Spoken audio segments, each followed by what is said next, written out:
El sueño. El día en el que comenzó la historia que os voy a relatar era muy frío. Hacía tiempo que la atmósfera se había ido enfriando lentamente. Al principio el cambio fue sutil, imperceptible, mínimo. En las lunas anteriores, una gélida brisa fue alterando las capas más altas de la atmósfera para a partir de allí extenderse hasta alcanzar sus estratos más bajos. El riguroso clima se había ido introduciendo sigilosamente en las casas. Se adueñó de los soportales, pasó al interior a través de sus puertas, el frío se extendió a las cocinas por los hogares, penetró por los salones y por último se introdujo en sus aposentos. Inicialmente lo combatieron con calentadores de carbón, con los braseros de las mesas o con pequeñas chimeneas que los más afortunados tenían en las estancias principales y en las alcobas. Pronto aquellas medidas no sirvieron y un invierno perpetuo fue adueñándose de los cuerpos y de las mentes de las personas, ralentizando sus pensamientos, haciendo que sus fuerzas se debilitasen y que les resultara difícil realizar sus tareas cotidianas. Todo empezó con el sueño de un caballero que vivía en una aldea situada muy lejos de la ciudad del viento. Aquella noche se acostó pronto, la cama era el único rincón de su casa en el que podía retener el calor y meditar tranquilamente.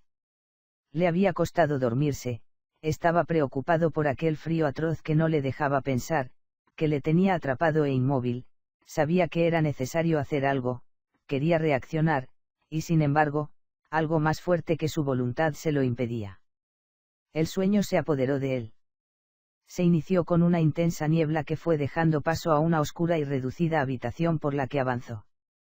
En la pared opuesta vio una diminuta grieta por la que un rayo de luz iluminaba una estrecha franja de tierra. Al principio le pasó inadvertida, una vez estuvo más cerca vio una pequeña planta, vulnerable y delicada que atesoraba minúsculas flores violetas, que parecían cobrar vida al acercarse a ella. Era una vieja mandrágora, una de esas plantas que tantas veces había visto en los polvorientos libros de la antigua biblioteca situada cerca de su casa. Una súbita convulsión hizo que sus raíces emergieran de la tierra donde estaba plantada girando sobre sí misma.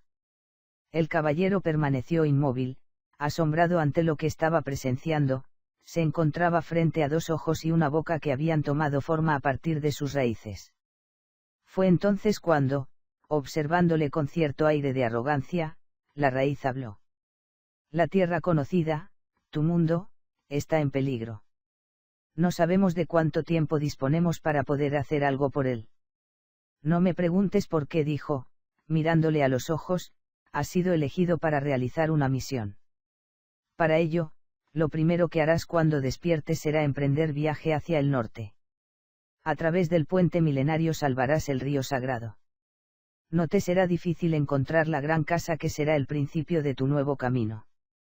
Más adelante, no muy lejos de las torres de cuarzo, se encuentra el obelisco, desde allí irás hasta las puertas del bosque de la comarca de Ulmay. Te internarás en él y finalmente encontrarás la Torre de la Verdad, donde te estarán esperando los que a partir de ese momento serán tus compañeros de viaje. El caballero se dio la vuelta y despertó. Las imágenes retumbaban todavía en su cabeza y las palabras de la vieja mandrágora se repetían. Aun sabiendo que era solamente un sueño, este había sido revelador. A pesar de que las instrucciones quedaban claras, no tenía la menor idea de cómo iba a ser capaz de llegar a todos aquellos lugares. Sin embargo, sabía que aquel era el camino que debía seguir. Se incorporó en la cama, el ambiente seguía siendo glacial, tanto que podía ver el aliento salir de su boca para a los pocos instantes confundirse con el frío aire y desaparecer en la hibernal habitación. No sabía qué hora era ni cuánto había dormido. Las últimas luces de la trasnochada luna se introducían en su dormitorio y dibujaban caprichosas formas al atravesar los cristales de hielo que, durante la noche, se habían formado en los vidrios de la pequeña ventana de la estancia. Tras acostumbrar la vista a la penumbra reinante pudo ver en una de las dos sillas, situadas a los pies de la cama, una capa. En realidad no ha sido solamente un sueño, pensó. Atónito se levantó y tomó entre sus manos la prenda. Al hacerlo, un sobre lacrado con un misterioso sello granate cayó al suelo y tras recuperarlo lo abrió, leyendo póngase la capa y el señor de la niebla se encargará de recorrer el camino. Estaba claro que alguien había entrado en su habitación mientras dormía. Le resultaba una idea inquietante, sin embargo, resuelto decidió continuar adelante, aunque no comprendiera bien las señales que había recibido aquella noche. ¿Y lo del señor de la niebla, a qué se refería? Nunca se caracterizó por ser una persona aventurera, se conformaba con soñar historias que le hacían viajar a parajes remotos, viviendo mentalmente lo que no se atrevía a realizar. Esa mañana, algo le decía en su interior que aquella iba a ser su historia, que sería el protagonista de una verdadera aventura. El viaje hasta la Torre de la Verdad resultó sencillo. Se vistió con una recia camisola azul de lana y unos pantalones oscuros de algodón. Cogió una pequeña bolsa de tela de colores con algo de dinero, como buen previsor no le gustaba ir sin ella y echándose la capa sobre los hombros, salió a la calle. De repente, una luz de un azul intenso dio paso a una nube de cristales de hielo que se formó a sus pies. Lo recogió y, como si fuera una alfombra mágica, se elevó. Al momento, las callejuelas de su aldea se hicieron más y más pequeñas. Un poco más adelante divisó algunos animales que pastaban, en la poca hierba que quedaba en los campos aledaños. Pronto las siluetas fueron diminutos puntos que apenas se movían.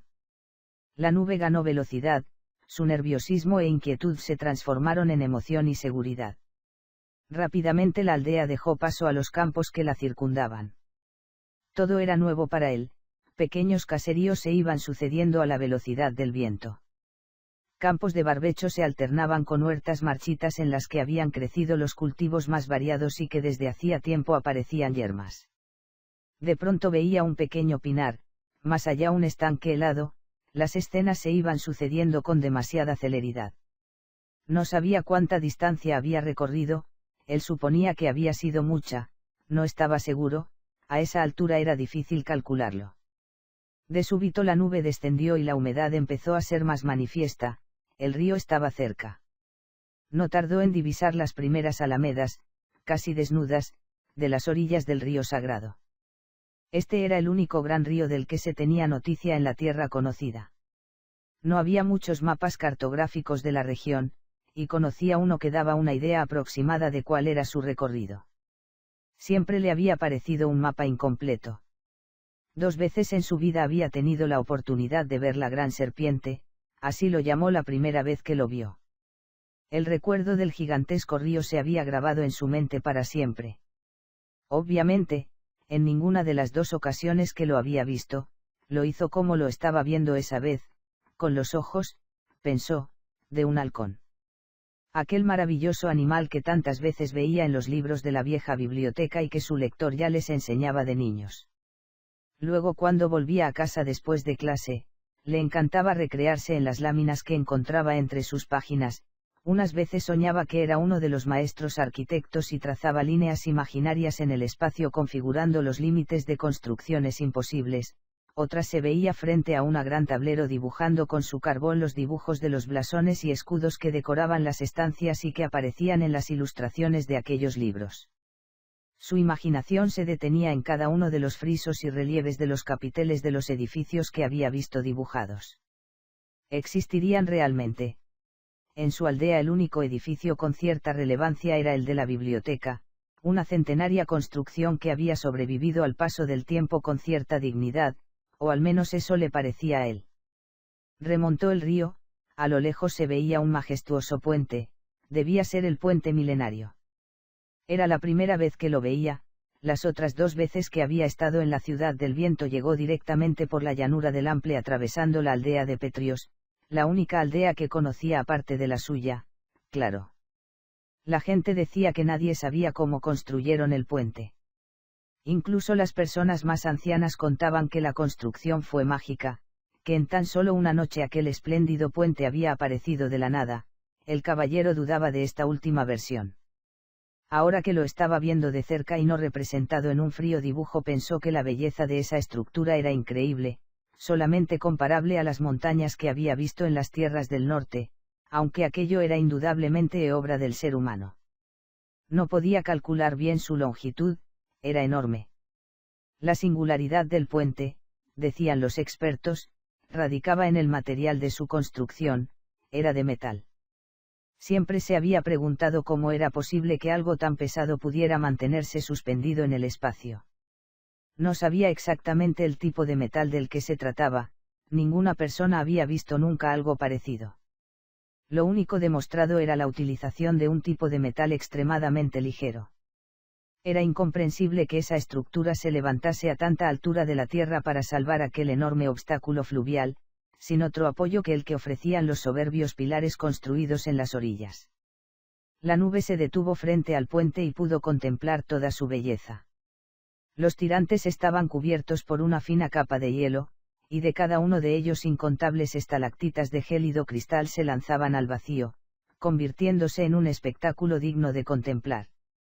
Fue entonces cuando se dio cuenta de que a pesar del frío intenso que lo envolvía todo, él se sentía bien.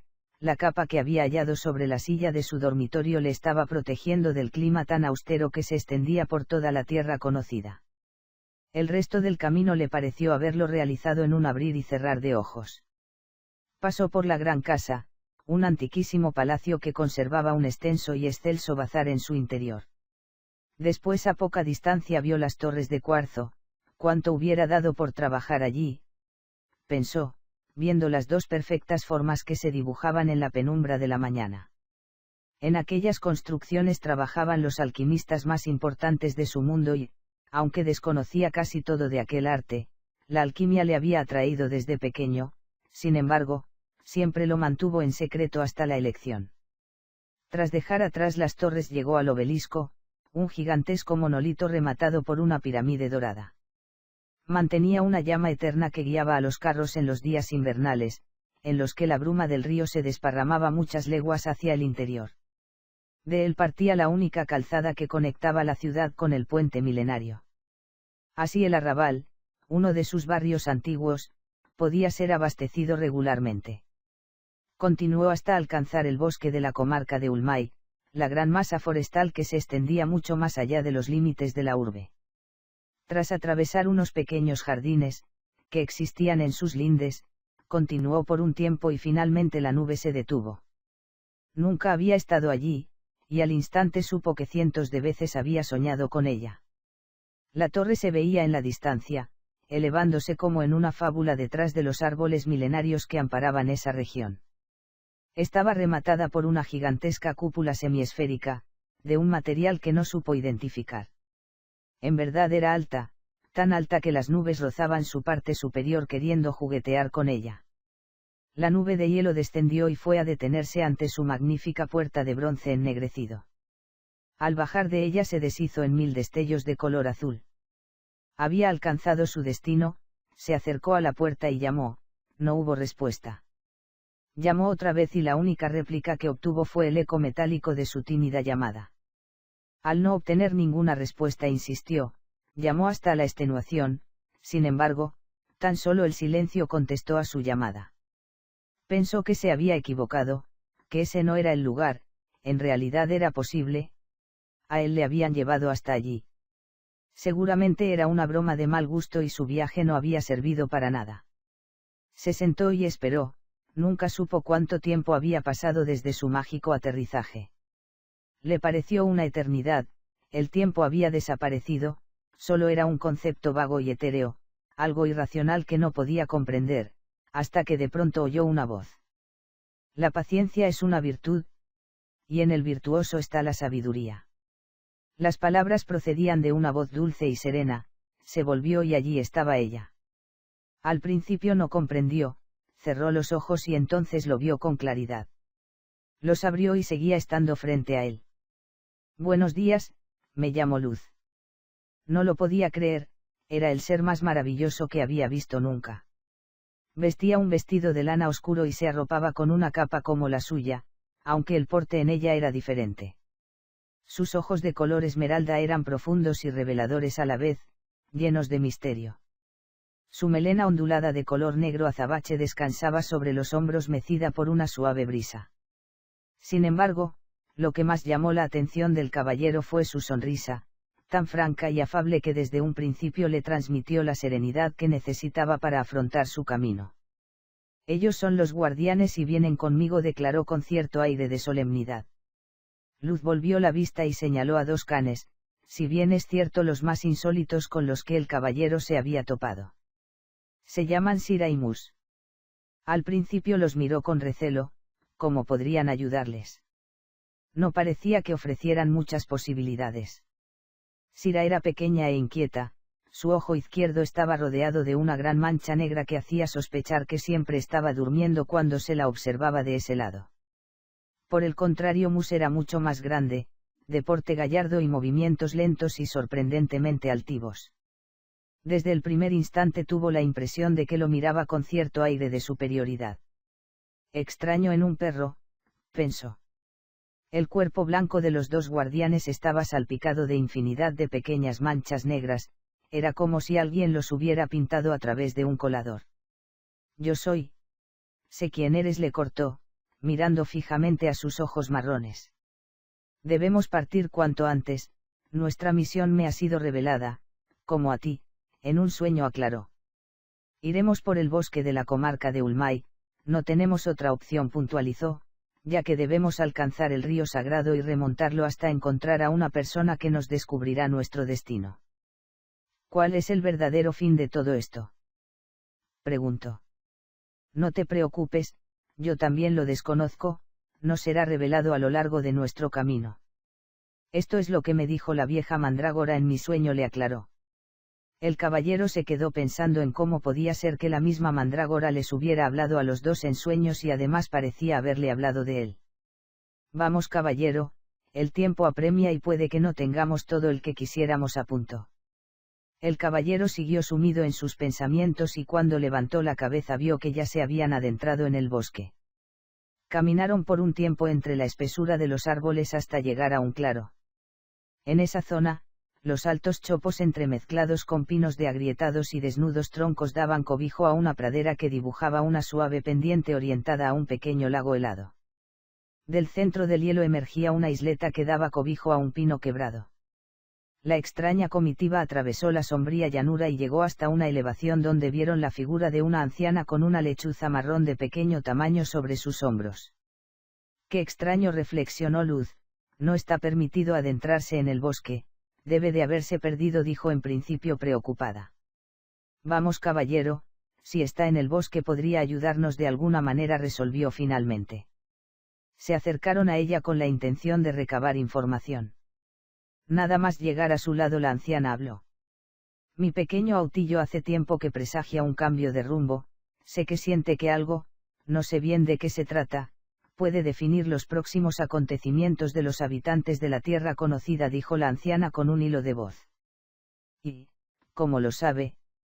Las lechuzas a fecha de hoy no dicen ni palabra, aclaró el caballero. No parecen hablar, muchacho, aunque has de saber que los Autillos, puntualizó, al igual que las personas, tienen su lenguaje, dijo la anciana alzando la voz. A mí me habla a través de su mirada, de sus gestos y recientemente con sonidos que harían temblar al más férreo de los corazones. Hace unos días, continuó, mi pequeño Autillo comenzó a ulular de madrugada, no lo hacía con los sonidos que hace cuando se comunica por las noches con las lechuzas del bosque aledaño a casa. No, aquel era otro tipo de sonido, provenía de lo más profundo de su ser. Al principio pensé que estaba enfermo, que se habría envenenado con alguno de los desperdicios que come cuando se irá a rastrear por las noches en el bosque. Con el tiempo me fui dando cuenta de que en realidad, era a mí a quien quería decir algo. Una de esas noches me despertó de nuevo, en lugar de ulular encaramado a los barrotes de mi cama se fue a la ventana de la habitación mirándome como si me dijera: salgamos de casa, sígueme. Así que eso hice, salimos, le seguí y me trajo al bosque prohibido, no pude resistir la curiosidad a pesar del peligro. Me llevó hasta uno de aquellos pinos que veis en la pradera. Cuando llegué junto a él remontó el vuelo y se dirigió hasta este viejo árbol, dijo señalándolo. Al alcanzarlo se detuvo en esta rama, justo encima de la hendidura que veis en su tronco. Alargué la mano y la introduje en la pequeña grieta, noté algo húmedo y fibroso, lo recogí, eran unas hierbas que jamás había visto, de color verde azulado, llenas de destellos naranjas que desprendían un agradable olor. Desde aquel día todas las mañanas mi Autillo me ha traído hasta aquí. No he comprendido el porqué de su conducta justo hasta el instante en el que os he visto aparecer por la pradera. Las hierbas las he conservado sin saber qué hacer con ellas, hasta ahora. La anciana rebuscó en una faltriquera que llevaba prendida de su vestido y extendió la mano en dirección al caballero. No sé de qué os podrán servir. Sin duda vosotros sois los verdaderos propietarios. Tomad, son vuestras. El caballero cogió el hatillo en el que la anciana había guardado las hierbas de brillos anaranjados y las puso a buen recaudo en su pantalón. Se despidieron de la anciana y del pequeño autillo que les examinaba con una extraña mirada. Debe de ser por los guardianes, pensó el caballero. Atravesar aquella zona del bosque les llevó algún tiempo, un camino de tierra lo cruzaba. Una vez lo dejaron atrás, sus pasos se dirigieron hacia el este. El frío se había intensificado a pesar de que unos tímidos rayos solares cruzaban la atmósfera. A partir de allí el camino hacia el río Sagrado no ofreció ninguna nueva pista que pudiera aclarar el fin de la aventura que habían iniciado. La senda de tierra pronto dio paso a humildes casas de labriegos. De vez en cuando alguna persona temeraria hacía acopio de valor y se lanzaba a la calle envuelta en los más variopintos ropajes para vencer la desapacible mañana. Las casas pronto quedaron a la izquierda de la dirección que habían tomado, veladas por los gigantescos acantilados que protegían el arrabal de las arremetidas del río. Mira caballero, hemos llegado, dijo, señalando un soto que se entreveía un poco por debajo. Se acercaron hasta llegar a los primeros chopos, entre sus desnudos troncos se dibujaban las ondulaciones de las aguas del río Sagrado. Avanzaron entre los árboles hasta alcanzar su margen, el caballero levantó la vista, el río se presentaba altivo, a pesar de que sus aguas bajaban con una fuerza descomunal, sorprendentemente en las orillas las hojas, que iban cayendo de los árboles ribereños, eran dulcemente mecidas. Al fondo, en la otra orilla, casi imperceptibles debido a la distancia que les separaba, vieron las catedrales, dos edificios realmente bellos que destacaban del resto de la ciudad que se extendía en la lejanía. No podremos cruzar el río. Es imposible, aseguró el caballero. No te preocupes, presiento que la respuesta está cerca, el tiempo nos la revelará, le aclaró. Desde que se habían conocido, Luz trataba de no levantar la voz, podía percibir la fragilidad del caballero, tan grande como la nobleza de su corazón. La vieja mandrágora ya se lo había advertido, si no lo protegía la misión podría destruirse, disolverse tan fácilmente como un azucarillo en la boca de un niño. Ella tampoco estaba segura acerca del camino a seguir, sin embargo, casi siempre se dejaba guiar por su intuición. Era consciente de que la posibilidad de equivocarse era una opción a tener en cuenta y que a veces eso le había ocasionado dolor, aún así prefería equivocarse a no reaccionar. Le gustaba sentirse viva y vivía feliz dentro del mundo que había creado para alejarse de las cosas que la rodeaban y no comprendía. Debemos continuar, afirmó Luz, cogiéndole la mano, seguiremos el cauce del río y este nos mostrará el camino. Así me lo dijo la mandrágora. Era la primera vez que ella le había tocado, había sido levemente, un delicado roce de sus pieles que duró siquiera un suspiro. El destino había jugado sus cartas, unas cartas poderosas con las que a veces se gana o irremediablemente se pierde. Nunca fue una persona valiente ni audaz, sin embargo, en el preciso instante en el que sintió el calor de su cuerpo y la delicada suavidad de su mano, supo que sacaría fuerzas de donde no las tuviese y que seguiría adelante hasta el final. ¿Cómo había podido pasar su vida pensando en aventuras imposibles en lejanos parajes? Sabía que tendría que superarse y ella no debía darse cuenta de su debilidad. Estaba decidido a remontar el vuelo y superar sus temores y miedos. Recorrieron un tiempo la ribera observando cada uno de sus rincones y buscando algún tipo de señal. Luz se detuvo, parecía haber encontrado algo en la lejanía. Observa, advirtió señalando, allí existe una construcción, podríamos encontrar alguna respuesta, sugirió, volviéndose hacia él. Debe ser el balcón de Lázaro, pensó el caballero. Ya lo había visto en algún libro y según decían los textos ayudó a los maestros constructores a levantar la catedral nueva, ya que ofrecía una perspectiva alejada de la construcción. Debieron caminar un tiempo hasta poder verlo completamente y no encontraron nada más que les llamase la atención, Sin embargo, justo al comienzo de la escalinata que accedía al mirador se materializó una vieja silla de madera. El caballero miró sorprendido a Luz, y al volver otra vez la vista hacia la silla descubrió a un extraño señor sentado en ella. Tenía la cara pintada de blanco como un arlequín, vestía una levita negra de perfecta hechura y entre sus manos sostenía un viejo libro de tapas agrietadas. Buenos días, saludó el señor. Debemos proseguir nuestro camino, y no sabemos en qué dirección hacerlo. ¿Tú podrías ayudarnos?, preguntó Luz.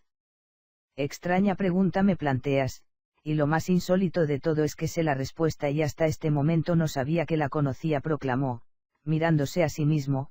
¿Y quién es el que te acompaña?, preguntó, mirando de soslayo al caballero. Un amigo, respondió Luz. Un buen amigo, aseguró el caballero. Bien, el mejor camino lo dicta el corazón y ese es el camino que debéis seguir, respondió locuazmente el particular consejero. A veces es difícil oír al corazón y casi siempre, aunque lo oigamos, no sabemos escucharlo, respondió Luz. Os diré de nuevo que escuchéis con el corazón, contestó el señor. Luz cerró los ojos, respiró profundamente y escuchó la voz de la vieja mandrágora: continuaréis por el río, pasaréis de largo el puente que se convirtió en piedra. Seguiréis hasta llegar a otro puente, que en realidad es la puerta del río. Es allí donde lo salvaréis y continuaréis vuestro camino.